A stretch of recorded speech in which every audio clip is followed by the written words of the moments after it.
Welcome to How to Fail, the podcast that firmly believes that failing better can help us succeed better too.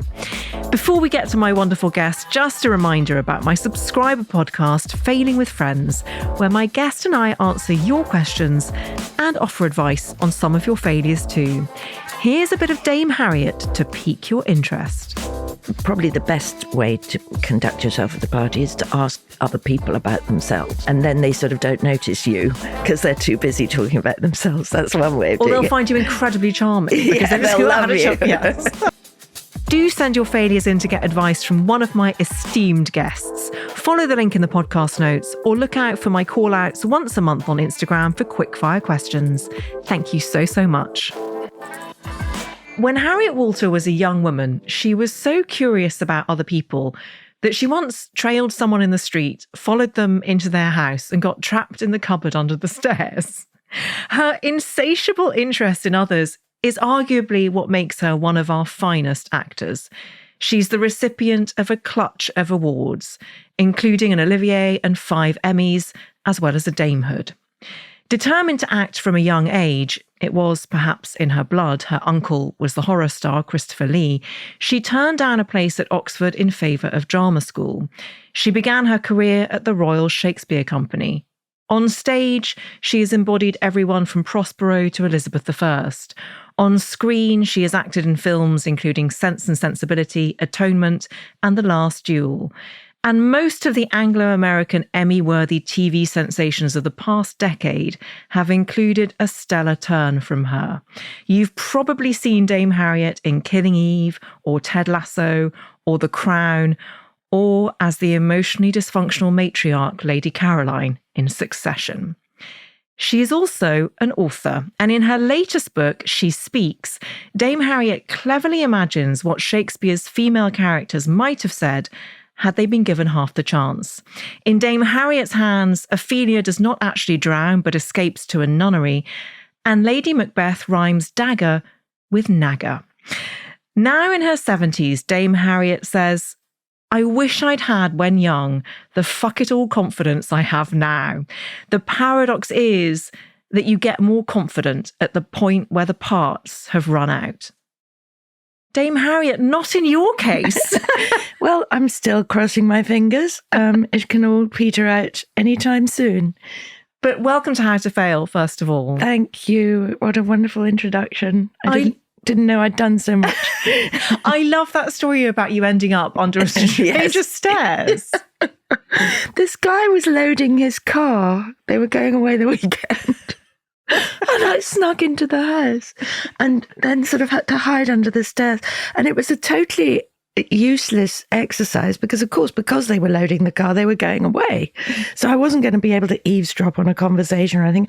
You know, I'd intended to sit there and listen to a dining room conversation or something. But of course, they were going out. So, you know, I sat there and then I thought, my God, they're going away.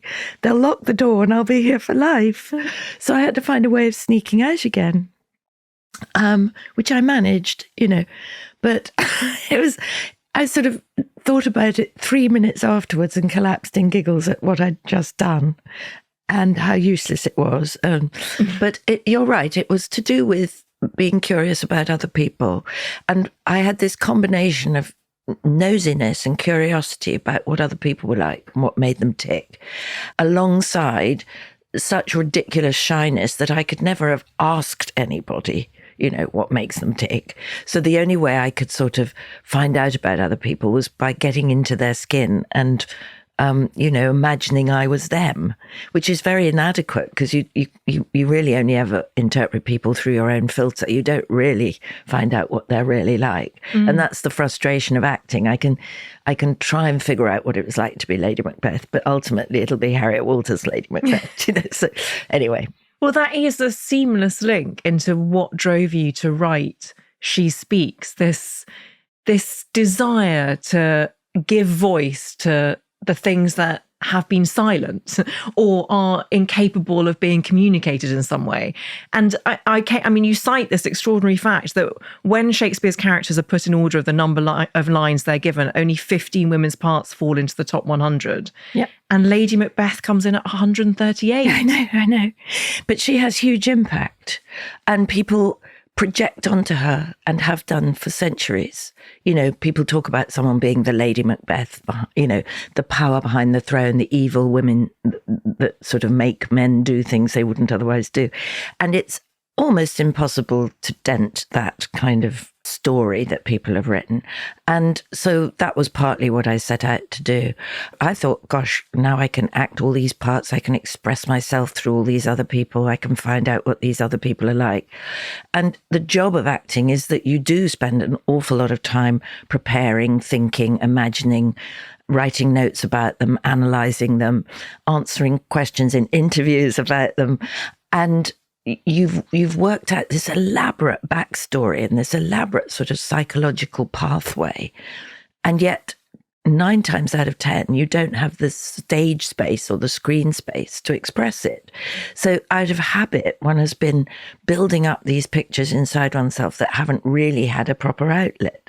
And without my realizing it, that's what fueled this book, was really to sort of all the years spent thinking about people that I hadn't actually had the time to express them or the stage space to express them.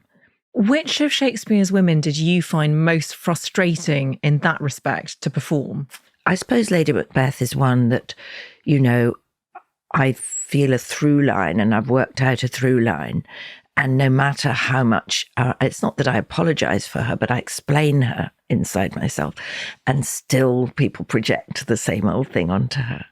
And that is very frustrating. Mm. When you say that you imagine how these women might speak, what you fail to say is that you do so in verse. It's actually so extraordinary and such a talent.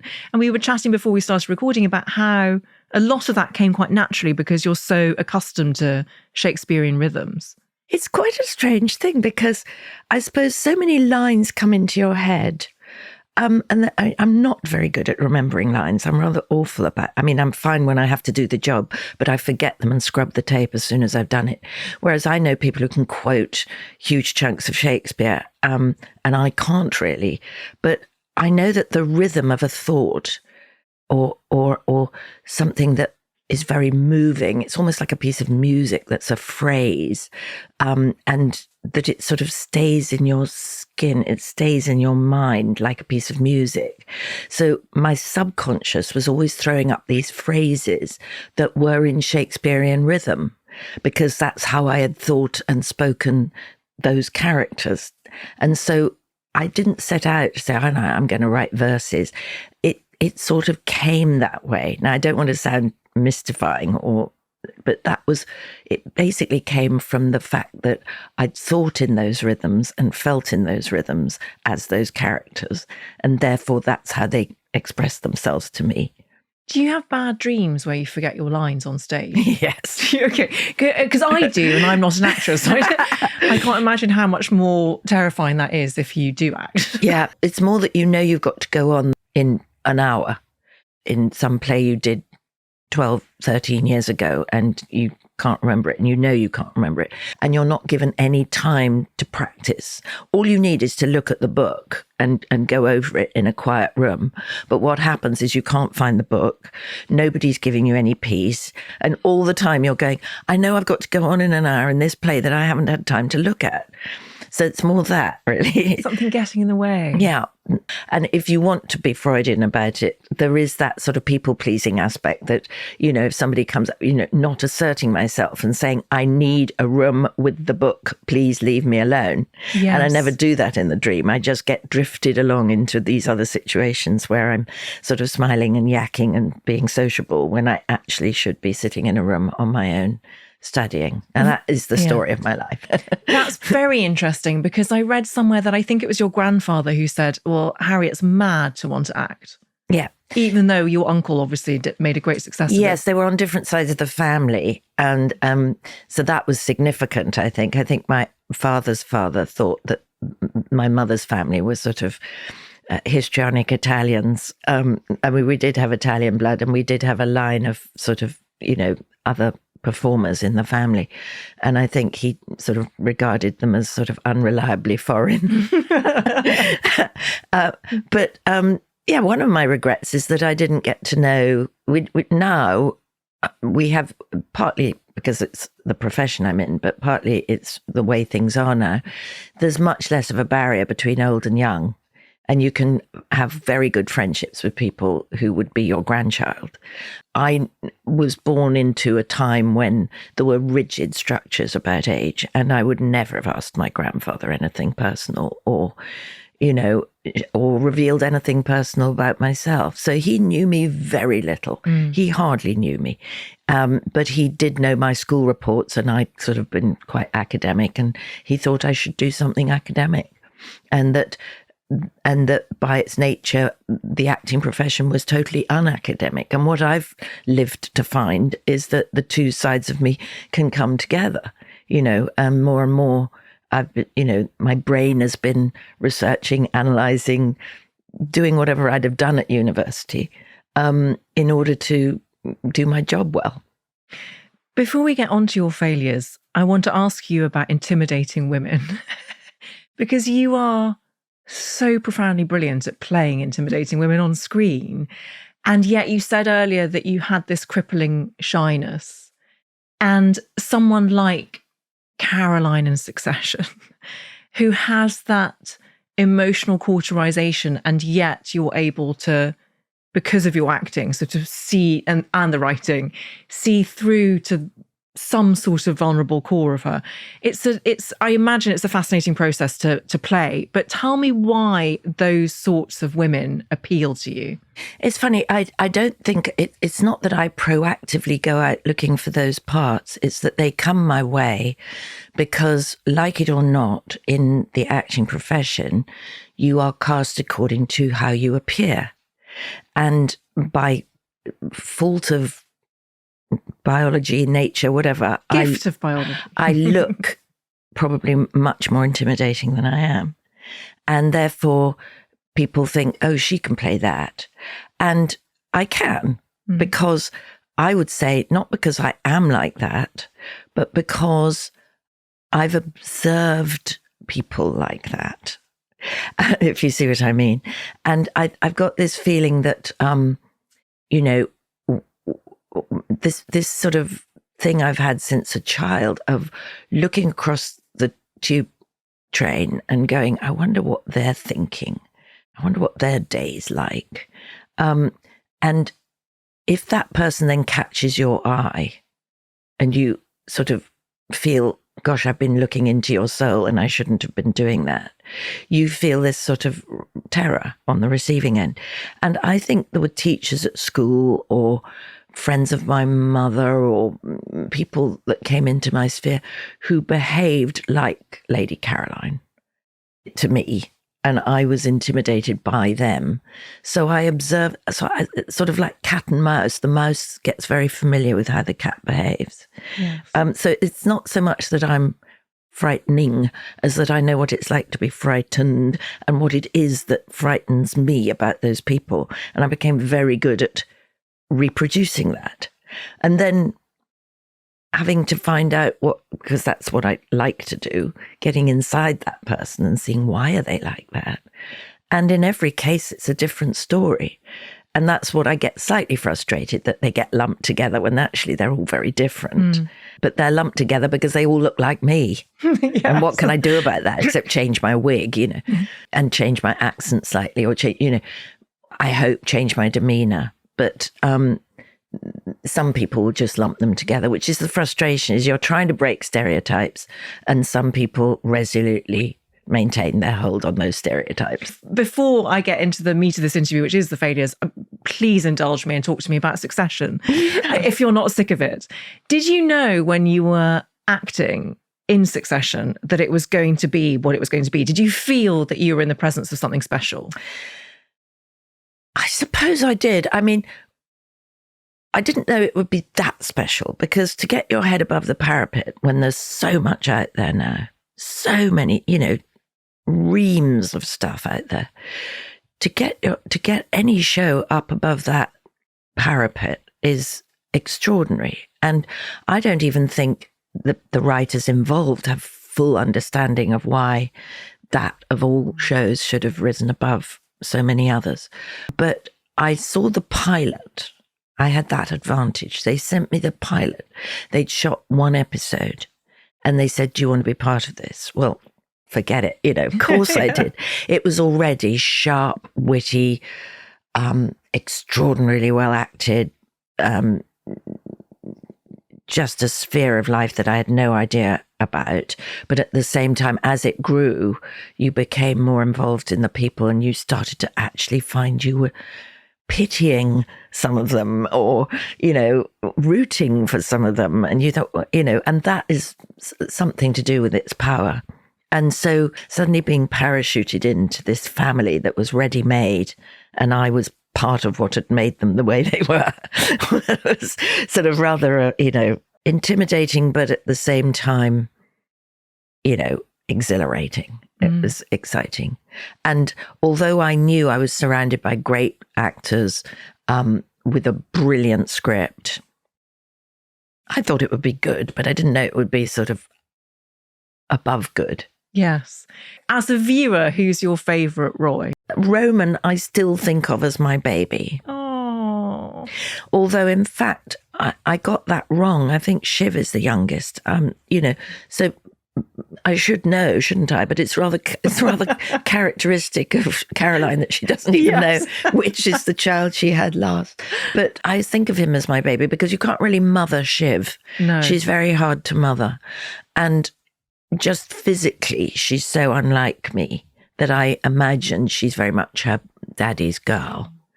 And Kendall is so messed up. I love Kendall. I love Kendall, but as a mother, yes, I always think he's going to accuse me of being a terrible mother. He's the one who's there was a tiny bit that was cut that would have been very useful to me in season 1, where he says, I've been seeing someone, a therapist, and I want you to know that I forgive you.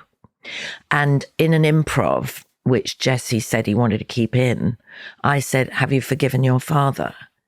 And I thought, why should it always be the mother who gets the blame? And also in the scene that a lot of people quote where I say, let's talk about it over eggs tomorrow morning at breakfast, and then I'm not there, to say in her defense, she thinks he's going to give her another great whole harangue about what a dreadful mother she is. She doesn't know he's just in a terrible tiz because he's caused the death of a young man by drowning. She doesn't know that. So she's not being insensitive as in, I know you need to talk about that and I'm walking out on you. She thinks she's going to be given a whole sort of, mother, what you did to me when I was a child. And she can't be bothered to go through all that again. Let's get on to your failures. So your first failure, and I share it, is your failure to master the piano or music theory. When did you attempt to try? As a school kid, I did piano lessons when I was really young. And I'm going to sound pretentious here, but I have a deep, deep love of classical music, complicated music. It can be modern, but complicated. I love what it does to the brain to have to follow several strands of music that are emotional and intellectual. And my first impulse as a child was to dance to music. That was my first sort of look at me thing. So I got very familiar with Chopin's Etude and this, that, and the other. Then I'm going into a class and I'm going da da da da da da da da bing bonk, and I can't. And the distance between what I've heard and what I'm playing is just giant. And nobody really understands that, Harriet, if you practice that every day, one day you might be able to do that. And I couldn't bear the difference between what I heard and what I was doing. And so my big regret is that, I'm blaming other people, that nobody actually said, this is what you do. You practice so that your fingers learn how to do it. It's not just in your head. And I think it was partly to do with, and a sort of story of my school life was that there were lots of things that came very easily to me that I didn't have to work hard at. And then when I was 20 onwards, I've been trying to catch up. Do you think you had an innate resistance as a child to doing things that you weren't good at? Yes, I think I did have that. There were enough things that I was good at that I sort of sailed through exams. Well, you did your A-levels 2 years early. I know, ridiculous. That is ridiculous, but very impressive. Well, no, it's partly because I was born in September, so I was, you were either in a form where you were the oldest or you were the youngest, and I was usually the youngest. And they got us through our A-levels at school sort of 17, but therefore I was 16. And then what was I going to do for a couple of years? And because I was at boarding school, I couldn't wait to leave and get out there and, join the swinging 60s rather late in the day. That was really all I was interested in. I'm very fascinated by your family. Your mother, I believe, did something top secret with the Admiralty during the war. Yes, I mean, she was junior, but she was working on the ultra secret. The Enigma machine had cracked the German codes, and we were trying to pretend we didn't know them. If you sunk a U-boat, you had to pretend there was a plane flying over at the time that spotted it. You couldn't say we knew that U-boat was there because we've tapped into your codes. So it was a very complicated operation, which she was a minion in, I'm sure. And she worked in that building that's all disguised by ivy next to Admiralty Arch, which was known as the bunker or the citadel. I can't remember anyway. I wish I could have talked to her more about it. But there was not only were my parents of that generation and that ilk that didn't talk about themselves, but they'd gone through a war where you never talked about what you were doing. So that culture of secrecy and untouchableness, and you don't probe, you don't ask questions. It was very frustrating now when I look back and say, God, I wish I'd asked them. I wish I'd known more what they were doing.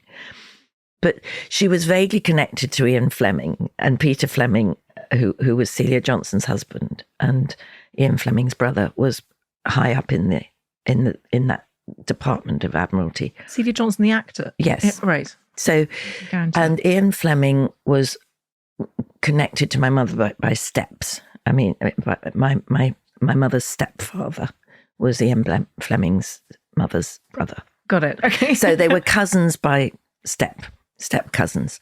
And I think that's how indirectly she got that job. And she was just a sort of secretary shoving things around on a board, But I then, much later, I did a TV play written by Ian McEwan called The Imitation Game, long before the film. And it was about a woman working as a minion, interpreting the coding. It was written by Ian McEwan. In his screenplay, she discusses it with a friend and then gets sort of court-martialed.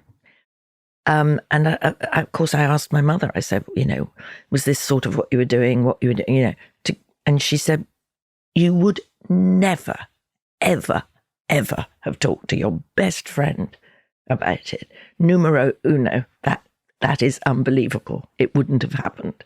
And of course, in fiction, you have to sort of go with things that didn't happen.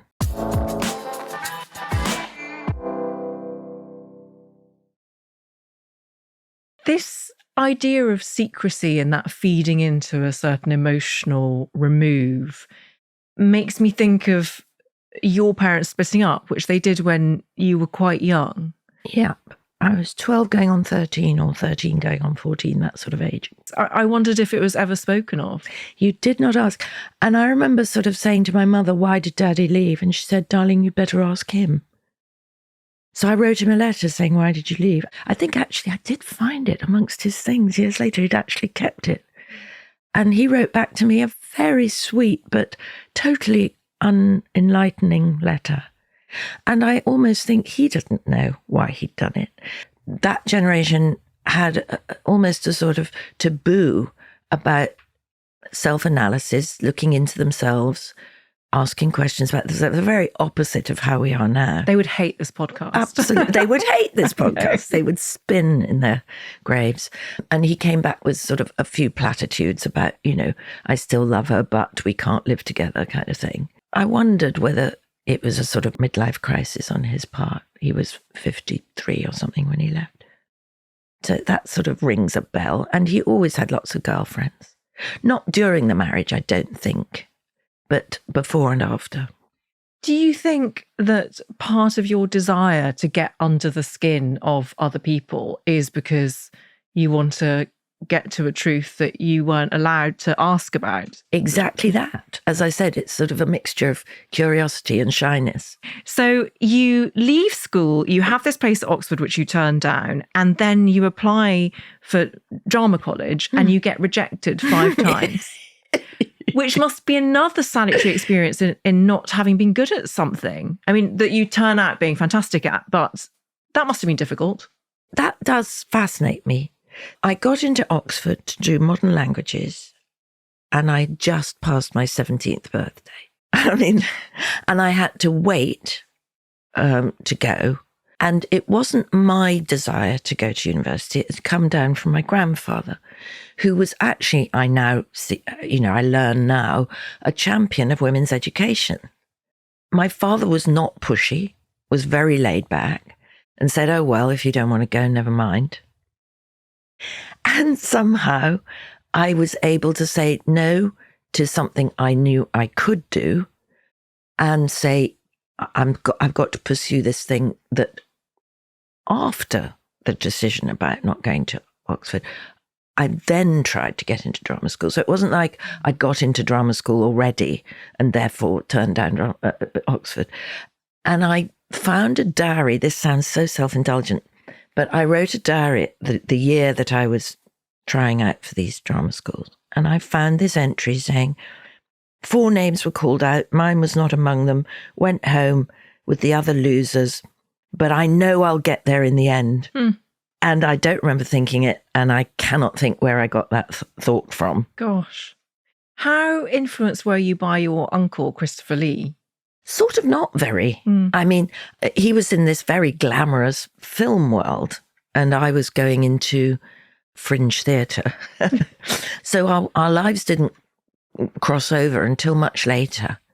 Although, I say that, but it was films that I first wanted to do because I saw Hayley Mills on screen, and she was like a little bit older than me, but the same sort of person. And the camera was focusing on someone of my age and saying they were important and they were effective and they could make things happen and they could have adventures. That was very influential, I think, in where I wanted to be. There was that feeling of, the duality, which I still have, of feeling very unimportant and wanting attention and wanting to count and wanting to matter, because I was the youngest in my family and it was a family that already didn't say, everything you do is important. I was actually small. I wasn't tall like I am now. So that feeling of that somebody small and so supposedly unimportant was on the big screen in close up. I think that was probably quite selfishly. That's what I wanted. I wanted attention. You were right. Your diary self was completely correct. You got into Lambda. You became the phenomenal actor that we all know and love. And your second failure is your failure to get roles that you auditioned for. You say too many to enumerate. Who knows where any different path might have led, but this is the norm for any actor. Absolutely. But getting used to that kind of rejection must be challenging. It's almost like, a tightrope walker goes through the fear of falling to their death. It's like it comes with the job. You hear people say, I wanted to be an actor, but I couldn't face the rejection.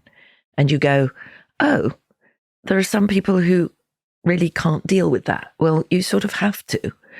Is there one failed audition that particularly haunts you? Helena Bonham Carter knew me. She'd seen me on stage quite a lot and we'd met through mutual friends. And she was about to do Howard's End. And she said, you must audition to play my sister. You'd be very good. And my agent wasn't very powerful at the time. And the answer came back, they're not seeing anybody over 30, which I was, although I looked much younger. And so the part went to Emma Thompson and her life took off. And also I'd worked with Anthony Hopkins and he said, she's all right, to the director. So everything was all set to pat, and I never even got to meet the director, James Ivory, because I was too old. Oh, that's the one thing where I go, would my life have been different? Or we all know Emma Thompson's a genius and, she went the way of all geniuses and perhaps I'd have just been an okay actor. Do you know? You would have been never know. You never know. Have you ever played Niamh Forster character? No, I haven't. Dare I say it, this sounds a bit generalised, but quite a lot of the great writing for women has come from homosexual men who were not able to write about what they really felt. Like Noel Coward, Terence Rattigan, Tennessee Williams, all those writers write sympathetic women from the inside, almost as though they know what it's like, because they're actually projecting themselves into the female role. And E.M. Forster falls into that category. You're so right. That repression, the inability to be who you feel you are or to be seen as you really are, particularly when those writers were writing, does dovetail so exactly with the experience of being a certain kind of woman. Yes, it really does work. And then when, we got the liberation of, post-war, John Osborne, kitchen sink, Arnold Wesker, they were very male. And the woman was doing the ironing and laughing at the jokes of the man. Do you know, it wasn't an advance in lots of ways. Thank goodness we live when we live now. Oh, God. And women are writing. That was the big revelation when a lot of women playwrights came along, women screenwriters. Do you think you've ever got a part that you shouldn't have gotten, that you feel you were miscast in? Well, quite honestly, I don't usually accept a role if I know how I'm going to do it. Usually, I'm taking on a role that I think someone else would do better. But what would be more interesting would be for me to go on the journey to try and do it. How interesting. So if you do know how you would do a role, you tend to say no? Yeah, I mean, if it's obvious and there's not much to explore, why do it? Or if I've done it before, and you do get lots of offers that are basically wanting you to repeat something you've done before, but usually aren't quite so good. What was it like playing Elizabeth I on stage in Mary Stuart? That was amazing. I read lots and lots of books about her, but of course it's Schiller's Elizabeth I. It's not the real Elizabeth I, if you see what I mean. Yeah. And what I found fascinating about playing somebody who actually existed was that I suddenly got this moment when I was reading about her where I thought there was once this one person who inhabited this one body and had this voice and this destiny. And she did actually live, and she was. And because that individual gets replicated in images, in stories, in different historical takes on her, you forget that there was just one person who was 5 foot something, who had red hair and a tinkly voice and piercing eyes and had lived that experience. And when you think of that one individual that you wish you could stand in front of and hear from historical reality, you realize that everything that you read and everything you've heard comes from other people, and that it's really, you've got to sort of synthesize all that and choose what aspects are relevant to tell the story of this play. And that is to narrow it down. But it's just your imagination wants to hear her voice and wants to talk to her. And you can't. You can only see her or read about her through other people's opinions, which vary hugely with Elizabeth I, obviously. And I want to come back to Elizabeth I, but you're about to play Margaret Thatcher. Yeah, I have actually played her. But right. Yeah, and that must be a slightly different, I mean, similar but slightly different feeling, because there's so much footage of her and we all grew up experiencing what it was like living under her rule. What was the balance like for you there? That was different, you're right. Partly because I know people can just go to YouTube and see how different I look. That's one of the things I was worried about, because I do look very different from her. And we had a terrific team giving me blue eyes and blonde wig and big tits and whatever. We had all that going for us, and people did a brilliant job. But within that, I've always felt sort of the nearer you get to somebody externally, actually, the more it throws into relief how distant you are internally. And again, I thought, here's this woman who really was a person, you know, for all the images of her and reports of her. There was this one woman who closed the front door and went to bed at night with her curlers in, talking to Dennis, having a hot mug of cocoa, or whatever it was, you know, and who is that woman and what did she think as she went to bed and what did she think when she got up in the morning? And you'll never get close to that. So it's a sort of vicious circle where the nearer you get, the further you get. But I was, again, rather like the Elizabeth I case, I was honing down to what was necessary to tell the story of that play. It was not a biopic. It wasn't attempting to embrace everything there was about her. So that got me slightly off the hook. So it's a James Graham TV screenplay, isn't it? And is it called Margaret and Brian? And it's an interview. It was called Brian and Margaret. Now it's called Brian and Maggie. Okay. And it's about a TV interview that she did with an interviewer called Brian Walden. Brian Walden. Did you end up liking Margaret Thatcher more having played her? I can't say I liked her in the sense that if I imagine sitting next to her at a dinner party or something, we would have zero to talk about, I think. But I did start to understand her more. What a lot of people have said, and I've discarded because I just didn't want to hear anything I wanted. I so disagreed with her politics that I found it very difficult to sort of think of her as a sympathetic human being. And then I sort of had to for this job. And I think what I did really embrace was this wall of white public school men that she walked into every day, with grey suits on and suits and ties, who were going to their clubs that night and who might be saying awful things about her behind her back or not. And how she just had such sureness about herself, and not so much about herself, but about her ideas. She was so sure that her ideas were right and that the world should go in her direction, that she was willing to go up against that.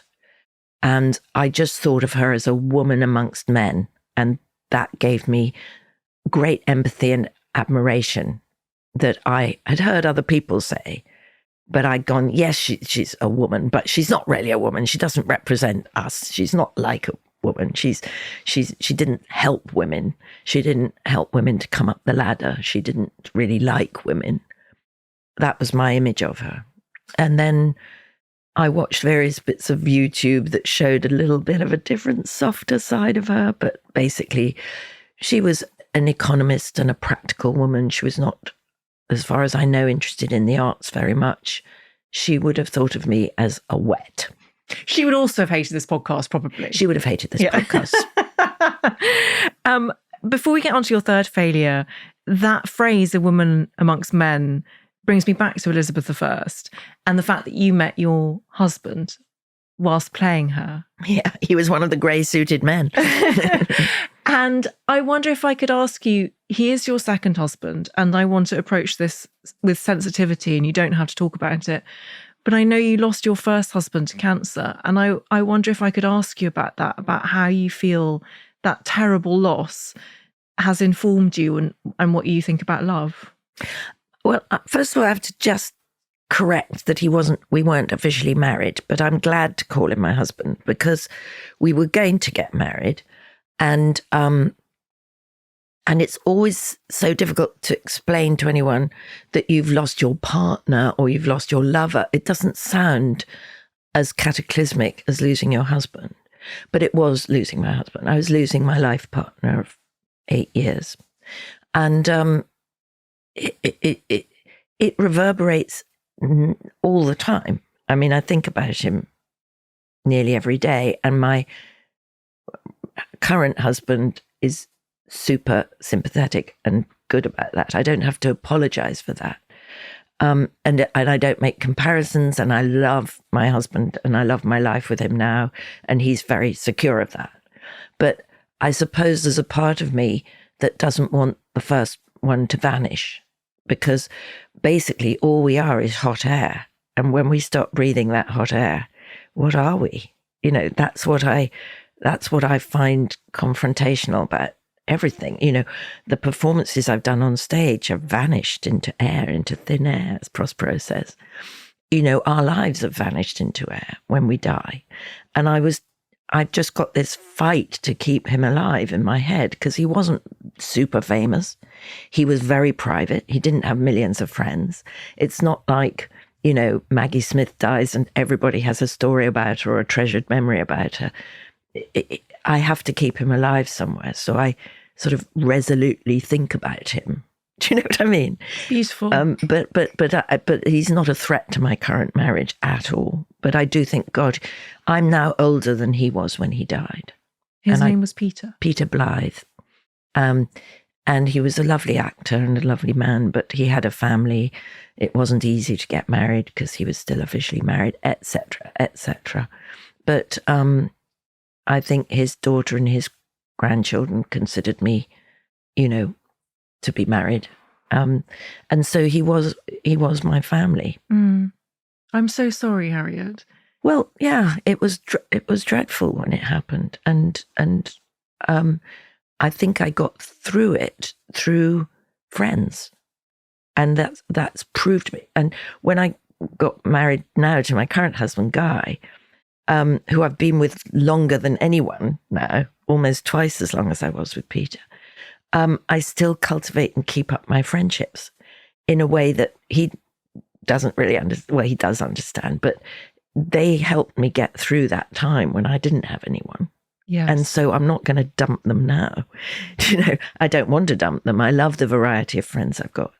But in many ways, I could live just between our front door and the walls and with looking inwards at our very happy relationship. This is going to sound like a strange question, but it's rare. It shouldn't be rare, but it's rare that I get the chance to ask it. So I'm in my mid-40s now and don't have children, tried, failed. And one of the things that scares me, if I'm being really honest, is the idea of being older and not having anyone to look after me or to be with, and that fear of loneliness, the sort of existential loneliness. Did you ever experience that fear, and is it okay?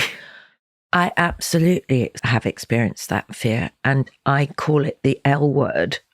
You know, loneliness is the thing we don't speak about enough. As absolutely woven into the experience of being old is the fear of being alone. And sort of trying to develop that muscle of self-reliance and self-love and self-caring, because you think, I'm going to need that. I know people who would answer me saying, well, I can't rely on my children to look after me.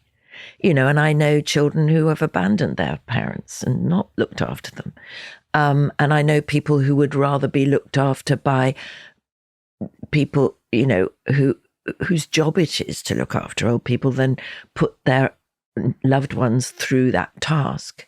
So there are various ways of looking at it. And no, I don't have children. Maybe I wouldn't want them to feel obliged to look after me. Maybe that's not why we should have children. But I think loneliness is something that is experienced at every stage of life. You know, I think there are lots of very lonely young people.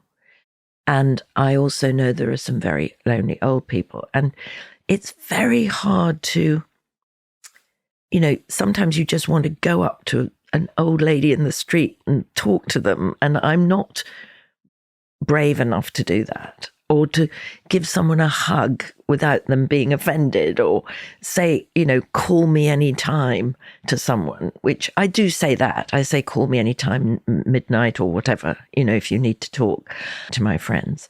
But physical loneliness is a terrible thing, you know, and I think as people get older, just not being hugged, not being touched. I think those are things I'm very frightened of.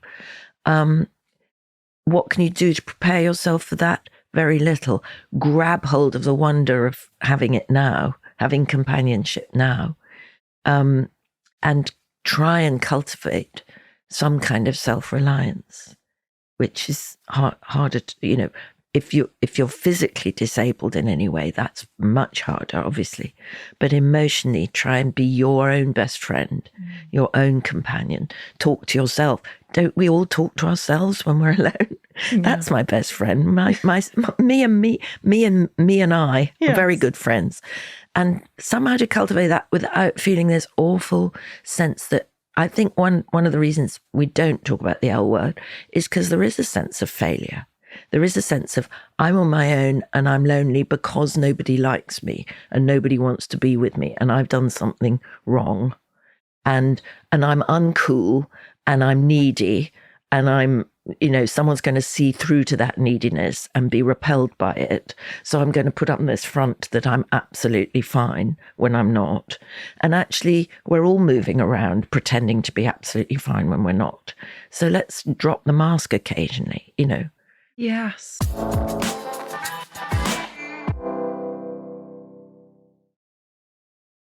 Your final failure, because I'm getting so carried away just talking to you, is that we have one more failure to go through, which is your failure to cook. Yep.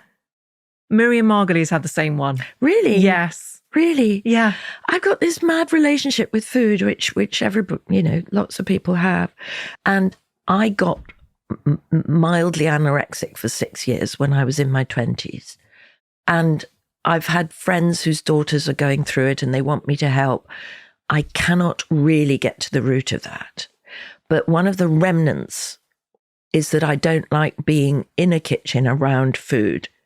I don't like preparing it. I don't like, I'll come to the kitchen table and eat and I'll do the washing up, but I don't like being around a lot of food. It's a weird thing. I don't like food shopping. And I know it comes from that fear of overeating or whatever it is, that or losing control, or, there's a bowl of crisps, I'll finish it and then I'll fill it up again and finish that, which I used to suffer from. And now I just will go and do something else. And then I won't have that temptation. Right. That makes such psychological sense. Something like because thank you for talking about your anorexia or how you experienced it. Because when I read about it, you said exactly what you just said. I can't explain it. I can't help someone going through it. All I know is you went to a GP and the sort of response was, well, eat something. Go and eat, have a good meal. Which is I can't imagine how difficult that was to hear and so dismissive. But you said what got you through in the end was work. Yes. So again, it's a sort of distraction technique. Yes. And I think probably there is nothing wrong with distraction techniques. I believe in distraction. I really do. I think a lot of life is about distraction, and that's fine. And I wish I could find the quote, but in Arthur Miller's Time Bends, there is something about to words to that effect, that's what we do and that's what we're allowed to do, and a lot of creativity comes out of it, and a lot of survival techniques come out of it. That we can't be sitting there in the center core of our distress all the time. We'd be very unproductive. I intuit that the anorexia is about control, about emotional control, about being able to control your needs, which, are expressed through your need to eat, but actually your need for love, your need for attention, your need for everything else. And to be distracted from that need, like a baby. You see babies wailing and then you sort of go, look at that bird over there. And they go, oh, and they stop crying. Distraction's fine. Do you feel that need for attention that you started off this interview explaining that you experienced as a child, do you feel that it has been sated now? Or do you still want it? That's a very good question, because it's been sated ages ago. That sort of reason for doing the job has sort of moved, really shifted. And I feel that was my driving force to acting, and then sort of melted away and was taken over by something else, which is to do with expressing stories to the world, working in an ensemble, doing my job well, traveling, communicating with people. And now that I'm actually getting a very belated, if you like, high profile, I'm going, oh, go away. I don't want the attention. It's embarrassing. I love it so much, but I don't want it. I shouldn't want it. It's far too late in life to be getting this. It's not real. So there's this strange thing where I'm going, I wish you'd given me all this attention when I was 40. And yet it's very nice to get it at all. Of course you like it, but it's kind of embarrassing as well. It's like some hot spotlight being on you and you're squirming that the hot spotlight that you longed for when you were 17 is now arrived. Well, Dame Harriet Walter, I'm so grateful that spotlight is on you, no matter what discomfort it causes you. May you long carry on trapping yourself in people's downstairs cupboards. Thank you. And thank you so much for coming on How to Fail. Oh, it was great. Thank you. You're going to stay and answer listener failures on Failing with Friends. I can't wait to hear what you have to say.